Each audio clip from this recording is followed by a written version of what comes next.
আসসালামু আলাইকুম। এখন দেখবেন সংবাদ শিরোনাম।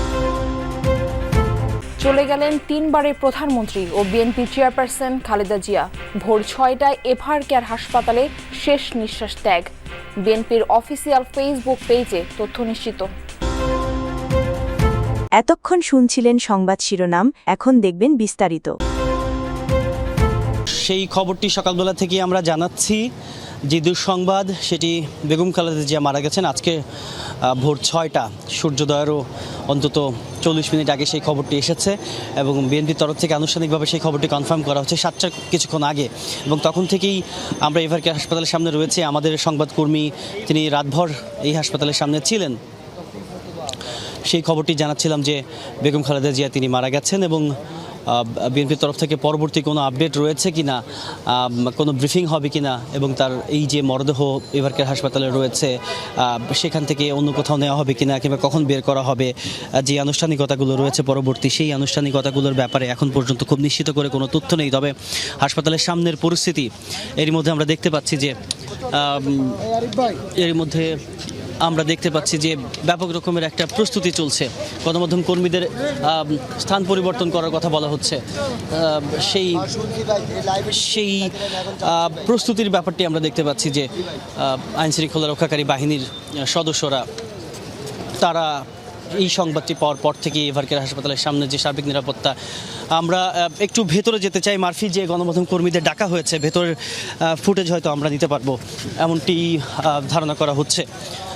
একটু আগে একটি এসইউভি গাড়ি, যে সবসময় তারেক রহমানের বহরের সাথে দেখা যায়, সেই বহরের গাড়ি আমরা প্রবেশ করতে দেখেছি। সুতরাং বিএনপির তরফ থেকে যে এক ধরনের প্রস্তুতি রয়েছে, এক ধরনের আনুষ্ঠানিকতা রয়েছে, যেই প্রস্তুতির ব্যাপারটি সেটি আমরা দেখতে পাচ্ছি। এবং আমরা একটু এভার কেয়ার হাসপাতালের ভেতরে, যেটি একটু আগেই একজন নিরাপত্তা কর্মী তিনি আমাদেরকে জানাচ্ছিলেন, বিশেষ করে যে ক্যামেরাগুলোর সামনে দায়িত্ব পালন করছে, যে কাজ করছে, তাদেরকে আলাদা করে ডাকা হয়েছে। আমরা চেষ্টা করছি এভার কেয়ার হাসপাতালের ভেতরে যাওয়ার, এবং যদি ভেতরের একটু ছবি ফুটেজের যে ব্যাপারটি রয়েছে সেটি আলাদা করে নেওয়া যায়, সেই প্রচেষ্টা রয়েছে গণমাধ্যম কর্মীদের। এবং সবাই আসলে সেদিকেই যাচ্ছে, সেদিকে এগোচ্ছে। এবং বেগম খালেদা জিয়ার ব্যাপারে আরও কোনো তথ্য কিংবা যেই পরবর্তী আনুষ্ঠানিকতা, সেই সমস্ত ব্যাপারে দলের তরফ থেকে আরও কোনো ব্রিফিং হবে কিনা সেগুলো নিশ্চয়ই পরবর্তী সময়ে জানা যাবে। দীর্ঘদিন ধরে বেগম খালেদা জিয়া এই হাসপাতালে চিকিৎসাধীন রয়েছেন। 23 নভেম্বর থেকে আমরা বলছিলাম, আমরা সেই ঘটনার সঙ্গে একেবারে গোড়া থেকে সংযুক্ত ছিলাম। আমরা বিভিন্ন সময় সামাজিক যোগাযোগের মাধ্যমে বিভিন্ন রকমের সংবাদ প্রচার হতে দেখেছি, কিন্তু সেই তথ্যটি সেটা আসলে নিশ্চিত করা যায়নি কখনোই। সবশেষ আজকে আমরা এভার কেয়ার হাসপাতালের ভেতরে প্রবেশ করছি। নিশ্চয়ই আমরা চেষ্টা করব আমাদের যে ভেতরের কোনো ফুটেজ আমাদেরকে দিতে দেওয়া হয় কিনা সেটির জন্য আসলে চেষ্টা চলছে। যতগুলো আপডেট এভার কেয়ার হাসপাতাল থেকে দেওয়া সম্ভব হয় ঘটনার সঙ্গে একেবারে কাছ থেকে, সেই তথ্যগুলো জানার কিংবা জানানোর সেই চেষ্টা আমাদের থাকবে। গণমাধ্যম কর্মীদেরকে উপরে গণমাধ্যম কর্মীদের সারিবদ্ধভাবে গণমাধ্যম কর্মীদের একটু এই মুহূর্তে ক্যামেরা আসলে বন্ধ করে দিতে বলছে। দর্শক, আমরা এই মুহূর্তে আমাদের ক্যামেরাটি বোধহয় বন্ধ করতে হবে, যেহেতু ভেতরে ছবি নিতে স্পেশাল সিকিউরিটি ফোর্সের এক ধরনের নির্দেশনা রয়েছে।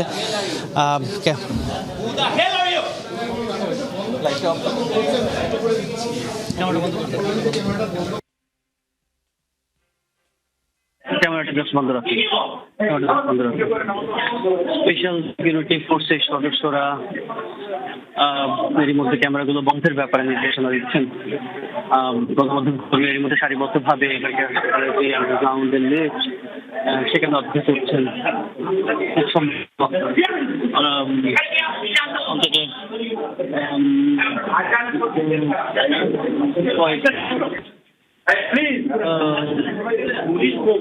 সিদ্ধান্তের বোধহয় পরিবর্তন হয়েছে, অর্থাৎ ভেতরে আর প্রবেশ করতে দেওয়া হবে না। কোনো আমাদের একটা সেন্সেরও তো ব্যাপার, সেটা আসলে সম্ভব হলো না।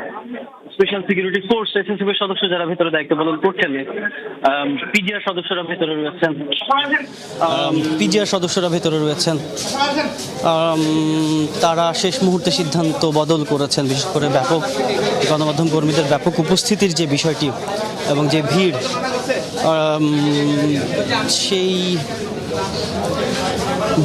সেই ভিড়কে সামাল দিতে গিয়ে খানিকটা তো হিমশিম খাওয়ার অবস্থা তাদের হচ্ছেই, কিন্তু শেষ মুহূর্তে আসলে তারা ভেতরের ছবি কিংবা ভেতরে যাওয়ার যেই নির্দেশনাটি এসেছিল সেটি আবার তারা বদল করেছে। সুতরাং আমরা ভেতরে যেতে এক রকমের ব্যর্থই হলাম, যদিও পরবর্তী সময়ে কোনো আপডেটস পাওয়া যায় কি না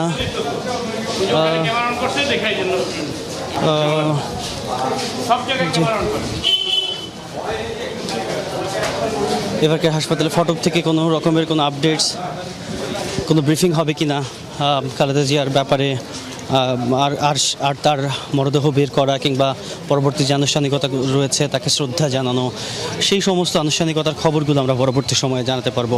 3 বারের প্রধানমন্ত্রী, তার স্বপ্নে আকাঙ্ক্ষায় ছিল গণতান্ত্রিক এক উদার বাংলাদেশ। লড়াই করেছে না মৃত্যু। তিনি সন্তানের মা, নেতাকর্মীদের কাছে গণতন্ত্রের মা। রাজনীতির জটিল মঞ্চে দীর্ঘ পথ চলায় দেশ, মাটি আর মানুষের প্রশ্নে ছিলেন আপোষহীন। এই রাজতন্ত্র যেভাবে আপনারা চালাচ্ছেন এগুলো বন্ধ করেন। আমরা গণতান্ত্রিক দল, নির্বাচনের মাধ্যমে ক্ষমতায় যাওয়া দিয়ে জনগণের ক্ষমতাকে আমরা বিশ্বাস করি। আমরা ক্ষমতায় এসে বানিয়েছি বাংলাদেশকে ইমার্জিং টাইগার। আইন সবার জন্য সমান নয় এবং এটাকে একটা নিরপেক্ষ কোর্ট বলে জনগণের কোর্ট বলে না, এটাকে বলা হয় আওয়ামী কোর্ট। জনগণের ভোটের অধিকার কেড়ে নেওয়া হয়েছে।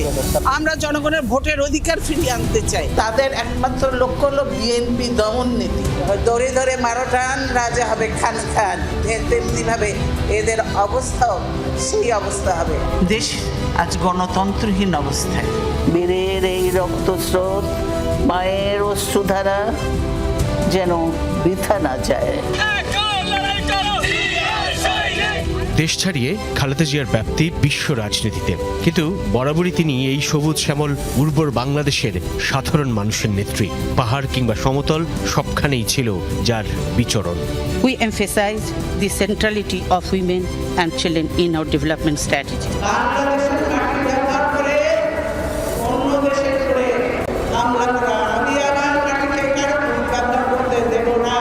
আমরা সকলকে বন্ধু হিসাবে দেখতে চাই, কিন্তু কেউ যদি আমাদের বন্ধুর বেশে প্রভু হতে চায় সেটা আমরা কখনো মেনে নেব না, মানতে দিব না। ফেনীর ইস্কান্দার মির্জা ও তৈয়বা মজুমদার দম্পতির এই সন্তান জন্ম নেন দিনাজপুরে 1946 সালে। ঠিক পুতুলের মতো দেখতে, তাই নামও খালেদা খানম পুতুল। 1960 সালে সেনাবাহিনীর তৎকালীন ক্যাপ্টেন জিয়াউর রহমানের সঙ্গে আবদ্ধ হন বিবাহ বন্ধনে। 1981-তে জিয়াউর রহমান হত্যার পর 2 সন্তান নিয়ে অকুল পাথারে খালেদা জিয়া। স্বামী জিয়ার সততা গৃহবধূ খালেদার পরিবারে নিয়ে আসে দৈন্য।